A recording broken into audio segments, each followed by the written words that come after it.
What's up, you guys? Julian here today. I'm excited to be showing you how to make hard house like Sam Alfred. To do this, I'm going to be using one of the templates from my new Ultimate Hard House sample pack. The link to that is at the top of the description. Definitely make sure to grab that. It'll help you make the best hard house track of your life today as soon as you download. Thanks for the support, everybody, and let's get started. Alright, so we're at 145 BPM here. First thing we have is our kick. So yeah, it's just this big fat 909 kick turned up pretty loud. You can see this has no processing, but if you look at the rest of the mix, look at how quiet everything else is, like on the levels here. And then look at what the kick's doing. It's like the loudest thing in the mix. So that's the thing, you really don't have to do that much mixing if you just get it loud enough, right? Then we got our bass line. This track's in the key of B minor, so we're just droning on B. I noticed in a few of the tracks he was doing that. You can also make this like a chord progression, right? But this is essentially the pattern, so it's like just these three rolling notes. It goes really well with the kick. You can see the note lengths on here I played with too, like if you just make them all long, it's a different kind of thing. And then having this last one a little bit longer I think really helps, like if we make it the same length. So yeah, you can hear that. For the sound here, we got drift. I'm using a saw wave and a square wave, and the saw wave's up an octave, so you're getting this really fat waveform, and then yeah, we're just bringing the low pass down a little bit. We got an envelope on there to make it nice and short and plucky. And then I just have this auto pan, which kind of gives it like a permanent sidechain to the kick. Without having a sidechain, it's a little bit easier to control that way. Then we got our main drums. So yeah, you want to get these four elements bouncing before you do anything else in the track. We're using this big fat open hi-hat, which is like a bit saturated as you can hear, and I've also shortened it a little. And then we have this clap. So you can see I've got this overdrive on here. It's only at 14%. You're actually not hearing that much of it, but because it's so intense with the drive all the way up, you can hear it a lot, as you see. Then for the rest of the drums, we have these house loops, which is various like house percussion and live percussion like this.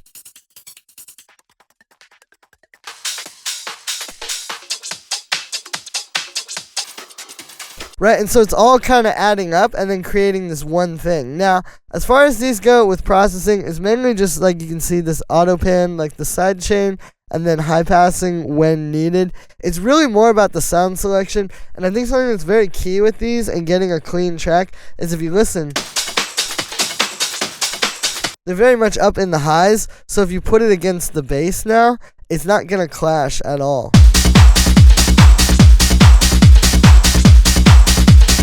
Right, you don't have like all this stuff clashing kind of in that low mid-range, and that can allow you to make the track a lot cleaner.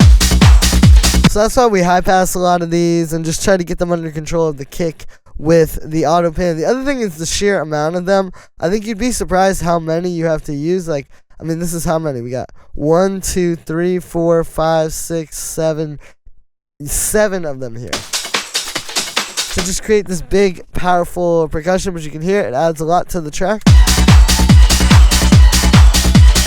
It's crucial for that hard house energy. And then we have these stabs. So what's going on here is it's two stabs, just playing one note each. They're both tuned to the same note. You can see this one just plays this simple pattern, and then this one kind of jumps off of it, right? So it's kind of like the two of them working together. The processing is pretty simple on these. It's really just a bit of reverb. I've sidechained them to the kick, high passed. There's also high pass on the group. And then on this one, it's delay with the sidechain and high pass. So really simple processing. It's more about how these work together and then how they fit really well against like that drum groove.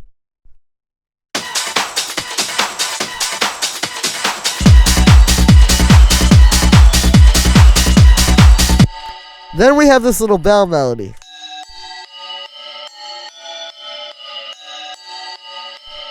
Now, to get this kind of classic sort of sound, I'm using this bell sample here. It's not actually in the right key, too. Like, if you look at it, this is still playing B minor, but the way this actual sample is tuned, D sharp is kind of like where the B is, right? So, what we're doing here is I got that, reverb, sidechain, high pass. Pretty simple. This one's more about the sound. And also, I think it's important, like, to not just have it just all those. This gives it something melodic.